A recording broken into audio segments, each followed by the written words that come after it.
ایک فقیر بھیک مانگنے ایک مکان پر آیا۔ اس مکان میں میاں بیوی کھانا کھا رہے تھے۔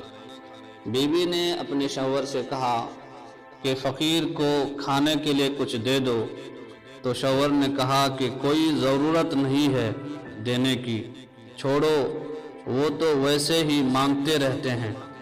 بہرحال وہ فقیر چلا گیا۔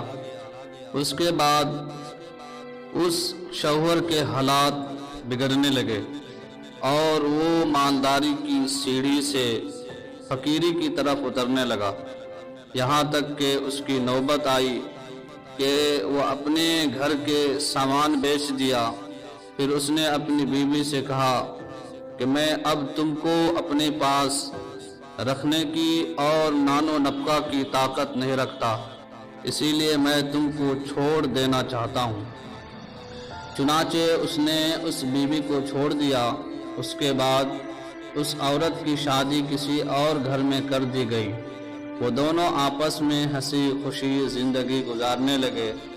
کچھ دنوں بعد ایک مرتبہ ایسا ہوا کہ وہ دونوں بیٹھ کر کھانا کھا رہے تھے تو ایک فقیر دروازے کے پاس آیا اور دستک دینے لگا، تو شوہر نے بیوی سے کہا کہ کچھ دے دو۔ عورت دینے کے لیے گئی تو فقیر کو دیکھتے ہی زاروں قطار رونے لگی۔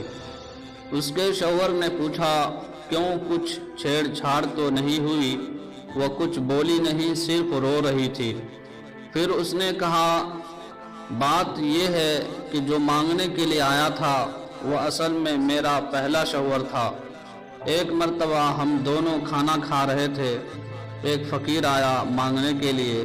میں نے اس سے کہا تھا کہ فقیر کو کچھ دے دو، لیکن وہ نہیں مانا، تو وہ فقیر چلا گیا، جس کی وجہ سے آج اللہ نے خود اسے فقیر بنا دیا ہے۔ اس کے بعد اس دوسرے شوہر نے بیوی سے کہا کہ اس دن جو فقیر تمہارے دروازے پر مانگنے آیا تھا وہ کوئی اور نہیں، میں ہی تھا۔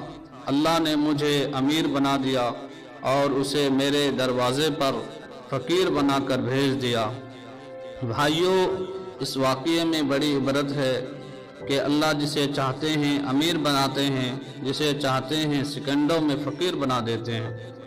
واقعی اللہ بڑی قدرت والے ہیں، لہذا مالداروں کو اللہ سے ڈرتے رہنا چاہیے اور زکوٰۃ و خیرات سے فقیروں کی امداد کرنا چاہیے اور فقیروں کو ڈانٹنے اور جھڑکنے سے بچنا چاہیے۔